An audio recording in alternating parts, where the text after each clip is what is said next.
رب العالمين والصلاة والسلام على أشرف الأنبياء والمرسلين أبي القاسم محمد وآلہ طیبین طاہرین المعصومین ورحمت اللہ علی شیعتہم وموالیہم ومحبیہم ولعنت اللہ علی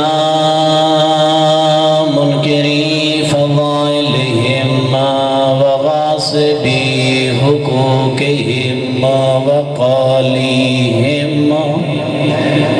أما بعد فقد قال الرحمن في القرآن بسم الله الرحمن الرحيم ونريد أن نمن على الذين استضعفوا في الأرض ونجعلهم أئمة ونجعلهم الوارثين صلوات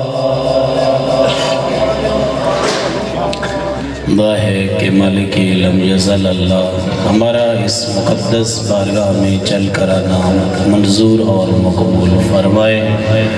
دعا ہے کہ خالق اللہ اس مشن کے صدقے ہمارے مرحومین کی مغفرت فرمائے، مظلومین جہان کی نصرت فرمائے، ظالمین جہان کو نیست و نابود فرمائے۔ دعا ہے کہ مالک علم یزل اللہ ہمارے 12ویں آقا حجت خدا فرزند زہرا امام زمن کے ظہور میں تعجیل فرمائے۔ دعا ہے کہ خالق اللہ رہبر معظم کے درجات بلند فرمائے۔ اگر کوئی مریض ہے خالق اللہ بیمار کربلا کا صدقہ شفائے کاملہ اور عاجلہ عنایت فرمائے۔ دعاؤں کی قبولیت کا افضل طریقہ ہے خاندان رسالت پر صلوات بھیجنا۔ اپنی اپنی دعاؤں کی قبولیت کے لیے صلوات بھیجیے۔ عزیزان عرض کرنا چاہوں گا کہ ہم کچھ نہ تھے، کچھ نہ ہونے سے اللہ نے ہمیں کچھ بنا دیا۔ وہ اللہ کہ جس نے کچھ نہ ہونے سے کچھ بنایا، ہم بولنے کے قابل نہ تھے، اس اللہ نے قوت گویائی عطا فرمائی۔ ہم چلنے کے قابل نہ تھے، اس اللہ نے ہمیں چلنے کے لیے 2 پاؤں عطا کیے۔ ہم سننے کے قابل نہ تھے، اس اللہ نے ہمیں قوت سماعت عطا فرمائی۔ وہ اللہ کے جو قرآن میں ارشاد فرماتا ہوا نظر آتا ہے کہ میری نعمتیں لا تعداد ہیں، میری نعمتیں بے شمار ہیں، تم شمار کرنا بھی چاہو تو تمہارے بس کی بات نہیں۔ وہ اللہ جس نے اتنی نعمتیں عطا کی ہیں، اب ذرا کائنات میں ہم ان نعمتوں کو اگر دیکھنا بھی چاہیں تو دیکھتے دیکھتے دیکھتے ہماری نظر ایک ایسی نعمت پہ پڑتی ہے، اگر ساری زندگی سر سجدے میں رکھا جائے، سر سجدے میں رکھنے کے بعد بھی زندگی ختم ہو سکتی ہے، اس نعمت کا شکریہ ادا نہیں ہو سکتا۔ اس نعمت کا نام ہے محبت اہل بیت۔ یہ محبت اہل بیت کوئی عام نعمت نہیں، اور خوش قسمت ہیں آپ اور ہم لوگ کہ اللہ نے ہمارے دامن میں ولائے آل محمد ڈال دی۔ تو اسی کڑی کی جو 12ویں لال ولایت ہے، میں نے قرآن میں جو ایک چھوٹی سی آیت آپ کے سامنے پڑھنے کا شرف حاصل کیا ہے، خدا اس میں فرماتے ہیں وَنُرِيدُ أَن نَّمُنَّ عَلَى الَّذِينَ اسْتُضْعِفُوا فِي الْأَرْضِ۔ میں اللہ چاہتا ہوں، میں ارادہ رکھتا ہوں، میرا ارادہ ہے کہ جن لوگوں کو کائنات میں کمزور کر دیا گیا ہے، میرا ارادہ ہے کہ نجعلہم ائمۃ، میں ان کو سربراہی عطا کروں، میں ان کو امامت عطا کروں، میں ان کو اس زمین کا وارث بنا دوں۔ اب ہر کسی کے بارے میں نہیں کہا، یہ خاص لوگ ہیں۔ اگر قرآن سے پوچھا جائے، روایات سے پوچھا جائے، تفاسیر سے پوچھا جائے، تو اگر یہ اب جو اس زمانے میں اگر اس کا استدلال کیا جائے اور تفاسیر اور روایات کو پرکھا جائے اور سب کو کھنگالا جائے، تو اس آیت کا جو ابھی مصداق ہیں وہ فرزند زہرا ہیں، جو پردہ غیبت میں بیٹھ کے آپ کے لیے اور ہمارے لیے دعا کر رہے ہیں۔ وہ امام جو ہمارے لیے دعا کر رہے ہیں، اور ہم بھی دن رات ہر نماز کے بعد دعا مانگتے ہیں کہ میرا اللہ اس کا ظہور فرما، کیونکہ کائنات ظلم و جور سے بھر چکی ہے۔ وہ ہے جب آ جائے گا اس طرح کائنات عادل سے بھر جائے گی کہ ایک ہی جگہ سے ہرنی بھی پانی پی رہی ہوگی، شیر بھی پانی پی رہا ہوگا۔ دونوں ایک دوسرے کے دشمن، شیر خونخوار ہے، چیر پھاڑ کر کھانے والا درندہ ہے، لیکن اس وقت اس کے ساتھ وہ جانور پانی پی رہا ہوگا جس کا اس نے اپنی زندگی میں ہر مرتبہ شکار کیا۔ یعنی امام اس کو اس طرح عدل اور انصاف سے بھر دے گی۔ اب عزیزان اپنی گفتگو کی طرف آؤں، آپ پر ایک اعتراض ہوتا ہے کہ جی یہ شیعہ حیدر قرار یہ جو کہتے ہیں کہ ان کے امام ہیں اور پردہ غیبت میں ہے، بھائی اتنی لمبی زندگی کیسے ہو سکتی؟ آپ پریشان تو نہیں ہو رہے؟ بھائی اتنی لمبی زندگی کیسے ہو سکتی ہے؟ یہ کوئی عجیب بات کرتے ہیں۔ اور پہلے آپ کو یہ بتا دوں، فقط ہمارا عقیدہ نہیں ہے، فقط شیعوں کا عقیدہ نہیں ہے کہ باہر آقا نے، فرزند زہرا نے، فرزند بطول نے آنا ہے، یہ ہر مذہب کا ہے، ہر کوئی اس عقیدے پہ قائم ہے، لیکن تھوڑا سا فرق ہے۔ وہ فرق کیا ہے؟ کچھ کہتے ہیں جی کہ ولادت ہو چکی ہے، کچھ کہتے ہیں نہیں ولادت نہیں ہوئی، ابھی ولادت ہونی ہے۔ پریشان تو نہیں ہو رہے آپ؟ لیکن ہم کیا کہتے ہیں؟ ولادت ہو چکی ہے اور اس وقت مولا پردہ غیبت۔ اب اعتراض کرنے والے نے بھئی اعتراض کر دیا، ولادت ہو گئی ہے، ولادت ہو گئی ہے اور اتنا عرصہ ہو گیا، تقریباً 1200 سال 1100 سال ہو گئے ہیں، تو آپ بتا سکتے ہیں کہ آپ کے مولا کی غیبت طولانی کیسے، زندگی لمبی کیسے؟ ہم کہتے ہیں دور نہ جاؤ، احادیث بیان کریں گے تو آپ پریشان ہو جائیں گے، احادیث کا انکار کرو گے تو ہم کچھ نہیں کر سکیں گے۔ ہم آپ کو قرآنی دلیلیں دیتے ہیں کہ جس کا انکار کرنا آپ کے بس میں نہیں ہے، جو قرآن کا انکار کرتا ہے اللہ اسے دائرہ اسلام سے خارج کر دیتا ہے۔ اب آئیے قرآن سے پوچھتے ہیں کہ آیا فرزند زہرا سے پہلے بھی کوئی ایسی ہستی گزری ہے یا ہستیاں گزری ہیں کہ جن کی زندگی لمبی رہی ہو، یا کچھ ایسی ہستیاں ہیں جو ابھی تک وہ بھی پردہ غیبت میں ہوں، جن کو خدا نے اٹھا لیا ہو؟ تو قرآن اس کے جواب میں کہتے ہیں نعم، جی ہاں، کچھ ہستیاں ایسی گزری ہیں کہ جن کی زندگیاں لمبی تھیں، ان کو موت آئی اور چلے گئے، لیکن کچھ ہستیاں ایسی ہیں جو ابھی تک موجود ہیں۔ قرآن نے دو قسم کے جواب دیے۔ پہلا جواب، ہستیاں آئیں، زندگی لمبی ہوئی اور پھر چلی گئیں۔ قرآن سے پوچھتے ہیں وہ کون سی ہستیاں؟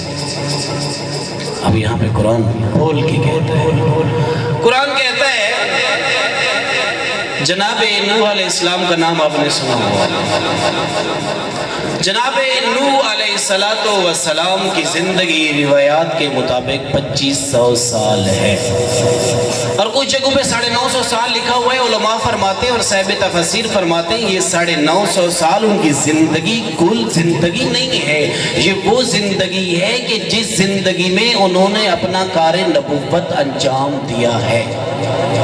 ویسے زندگی ان کی 2500 سال ہے۔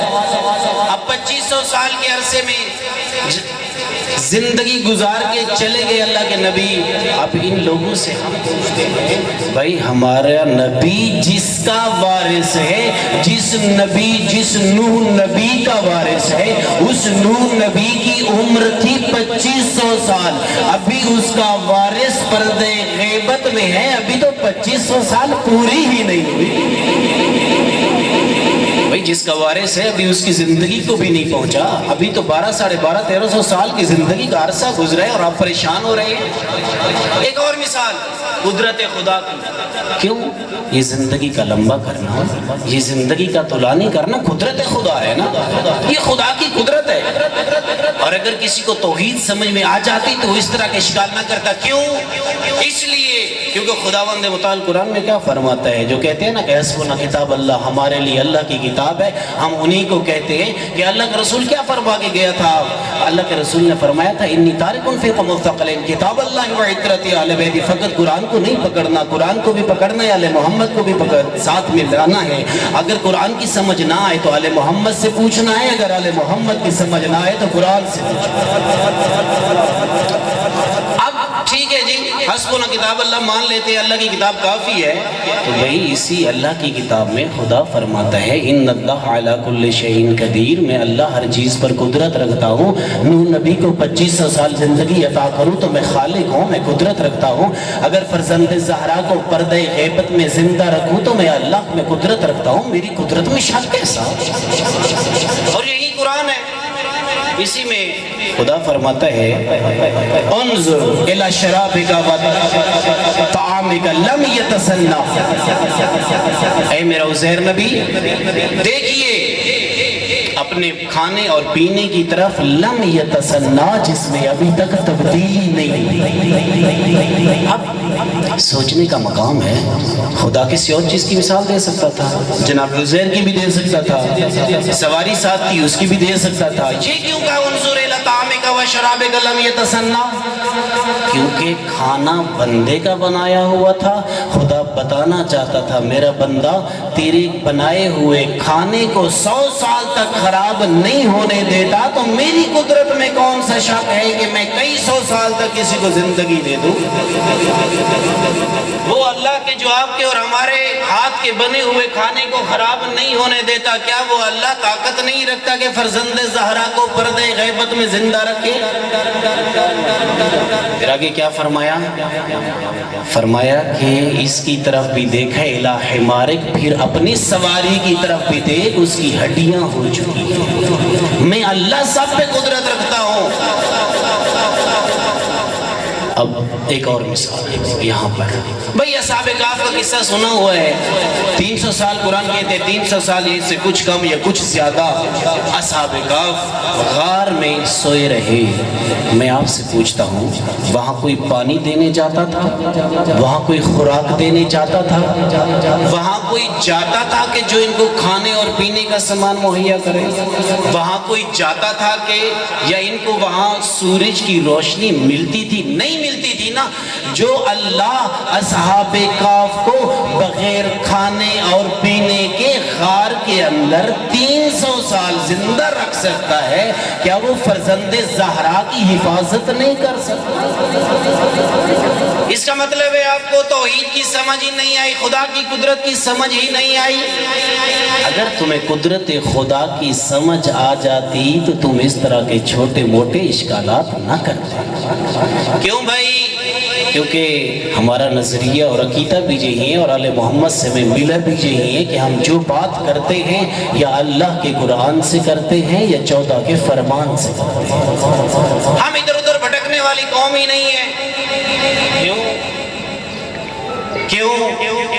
کیونکہ اللہ کے رسول نے ارشاد فرمایا تھا انا مدینۃ العلم وعلی بابها، اور دنیا والے بھٹکنا نہیں ہے، میں علم کا شہر ہوں، علی اس کا دروازہ ہے۔ گویا بتا رہے تھے جو کوئی بھی شہر میں داخل ہونا چاہے اسے دروازے پہ جانا پڑے گا۔ یعنی اللہ کے رسول فرما رہے تھے مجھ محمد کی محبت نصرت حاصل کرنے کے لیے، میری رضا حاصل کرنے کے لیے علی مرتضیٰ کی رضا حاصل کرنا پڑے گا۔ یعنی ہم نے قرآن کو سمجھا ہی نہیں ہے، آل محمد کے فرمان کو سمجھا ہی نہیں ہے، رسول خدا کے فرمان ذیشان کو سمجھا ہی نہیں ہے۔ اگر ہم رسول خدا کے فرمان کو اور اللہ کے کلام کو سمجھ جاتے تو آج ہم ان الجھنوں میں نہ پڑتے، ہمارے لیے ان مسائل کا حل آسان ہو جاتا۔ اب ایک اور مثال اور ایک اور اعتراض کی طرف جاتا ہوں کہ جو آپ پہ کیا جاتا ہے۔ اب ایک بھائی جناب عیسیٰ ابن مریم کا نام سنا ہوا ہے نا؟ سب نے سنا ہوا ہے، قرآن نے بڑی گواہیاں اور بڑے قصے اور پڑھے ہیں جناب عیسیٰ کے۔ اب قرآن کیا کہتا ہے؟ اللہ کا کلام ہے، خدا فرماتا ہے کہ میں نے جناب عیسیٰ کو آسمان کی طرف اٹھا لیا۔ بھئی جناب عیسیٰ کے وارث ابھی پردہ غیبت میں ہیں، اب جناب عیسیٰ کو پردہ غیبت میں بھی رکھ دیا ہے۔ ان کی زندگی تو اپنے وارث سے بھی ابھی تک زیادہ ہے، وارث بھی ان کی زندگی کو ابھی تک نہیں پہنچا۔ آخری اشکال کا جواب اور آپ کی ذاتیں تمام کرو، قبلہ صاحب کو زیادہ زحمت نہیں دینی کہ وہ سٹیج پہ بیٹھیں، ان کو ممبر دینے لگا ہوں، آپ صلوات پڑھ لیجئے، میں آپ کو اب عزیزان دوسرا اشکال ہوتا ہے جی کہ شیعہ کہتے ہیں کہ ہمارے امام بچپن میں بولتے ہیں اور روایات کہتی ہیں کہ جب بات یہ دوران کا کی ولادت ہوئی، پیدا ہوئے، تو اس وقت مولا نے کلام کرنا شروع کیا۔ فقط اس وقت نہیں، جب شکم مادر میں تھے، جناب نرجس خاتون کے شکم میں تھے، جناب حکیمہ خاتون فرماتی ہیں میں نے جب سورہ قدر کی تلاوت شروع کی تو 12ویں لال ولایت میرے ساتھ تلاوت کرتے رہے، شکم مادر میں بھی کلام کرتے۔ میں یہ اپنی طرف سے نہیں کہا، شیخ عباس قمی نے احسن المقال میں اس کو لکھا ہے، منتہی الامال کا جو ترجمہ ہے 2 جلدوں میں، اس میں لکھ دیا ہے۔ اب میں آپ کو اس کا جواب دے کے آپ کی ضابطوں کو تمام کرنا چاہوں گا۔ اب جی شیعہ کہتے ہیں ہمارا امام بچپن میں ہوتا ہے یا شکم مادر میں ہوتا ہے یا 2-3 دن کی عمر کا ہوتا ہے اور بولنا شروع کر دیتا ہے۔ عزیزان آپ پریشان تو نہیں ہو رہے؟ بولنا شروع کر دیتا ہے، بھئی یہ کیسے ممکن ہے؟ میں کہتا ہوں اس کا جواب بھی ہم آپ کو جو ہے قرآن سے دیتے، ادھر ادھر نہیں جانتے، کیونکہ ہم اہل قرآن بھی ہیں، اہل فرمان بھی ہیں، آل محمد کے ماننے والے بھی ہیں، کتاب کے ماننے والے بھی ہیں۔ اللہ کا قرآن کہتا ہے جب 3 دن کا عیسیٰ تھا، جناب عیسیٰ کو جناب مریم جب لے کے اپنے قبیلے کی طرف آئیں تو سامنے قبیلے والے معزز لوگ آ گئے، کہنے لگے اے مریم آپ کا باپ بھی پاک تھا، آپ کی ماں بھی پاک دامنہ تھی، یہ کیا وجہ ہے؟ شادی ہوئی نہیں ہے، اولاد آپ کے دامن میں ہے۔ جناب مریم خاموش۔ اب جب جناب مریم خاموش ہوئی، اشارہ دیا اپنی گود میں پرورش پانے والے بچے کی طرف، اب یہ لوگ کہنے لگے عجیب مسخرہ ہے، عجیب مذاق ہے، بچہ ہے، بولے گا کیسے؟ اب خدا نے اذن دیا، جناب عیسیٰ نے اپنی ماں کی گود میں بسم اللہ الرحمن الرحیم پڑھا اور کہا انی عبداللہ، میں اللہ کا بھیجا ہوا بندہ ہوں، وَآتَانِيَ الْكِتَابَ، اس اللہ نے مجھ کو کتاب عطا کی ہے، فقط اتنا نہیں جعلنی نبیّا، مجھے نبی بنا کے بھیجا ہے۔ او بھائی 3 دن کی عمر میں جناب عیسیٰ ابن مریم کلام کر رہے جو فخر عیسیٰ ہے۔ جواب مکمل 2 جملے مصیبت کے اور آپ کی ضابطوں کو تمام کرنا چاہوں گا۔ کربلا کا میدان کو بڑا مشکل میدان تھا۔ کربلا میں زہرا کا بھرا گھر اجڑ گیا ہے۔ ظلم کرنے والوں نے کوئی روایت کہتی ہیں ایسا ظلم نہیں ہے کہ جو خاندان رسالت پہ نہ کیا ہو، کوئی ایسا اجر رسالت دیا ہے نا عزیزان انہوں نے۔ 6 مہینے کا بچہ ہے، نام علی اصغر ہے۔ جب میدان کربلا میں حل من ناصر ینصرنا کی صدا دی نا، حل من مغیث یغیثنا، کوئی ہے جو مجھ مظلوم کی مدد کرے؟ اجرکم اللہ، اجرکم اللہ، کوئی ہے جو مجھ مظلوم کی مدد کرے؟ عزاداروں روایتیں کہتی ہے بہت سو پہ اس استغاثے کا اثر ہوا، لیکن جس طرح اس کا اثر علی اصغر پہ ہوا کسی پہ نہیں ہوا۔ عزاداروں ختم کرنے لگا ہوں، اب لے کے آ گئے نا میدان میں، جب میدان میں جناب اصغر کو لے کے آئے، کہتے ہیں ظالمو تمہاری نظر میں اگر قصوروار ہو تو میں اس 6 مہینے کے بچے کا کیا قصور ہے؟ کہتے ہیں اس کا تو کوئی قصور نہیں ہے نا۔ اب روایتیں کہتی ہے اب کچھ فوج میں جو موجود تھے نا انہوں نے پشتیں پھیر لی، اب رونا شروع کیا۔ ایک کمینے نے ادھر سے تیر اٹھایا، وہ پوچھنے والے نے پوچھا ہوگا نا علی اصغر تو 6 مہینے کا ہے، وہ علی اصغر کو گرم پانی نہیں دیں گے تو یہ شام تک انتقال کر جائے گا۔ لیکن ادھر ایک کمینہ تھا، وہ اس نے تیر اٹھایا۔ عزادارو یہ تیر کوئی عام تیر نہیں تھا، وہ تیر تھا وہ جو حیوانوں کے شکار کے لیے بنایا جاتا تھا۔ میں قربان جاؤں مظلوم کربلا کی غربت پہ، لیکن آج کربلا میں یہ تیر وہ کسی حیوان کے شکار کے لیے نہیں، وہ اصغر کو ذبح کرنے کے لیے چلایا جا رہا تھا۔ انا للہ و انا الیہ راجعون۔ سیعلم الذین ای منقلب ینقلبون۔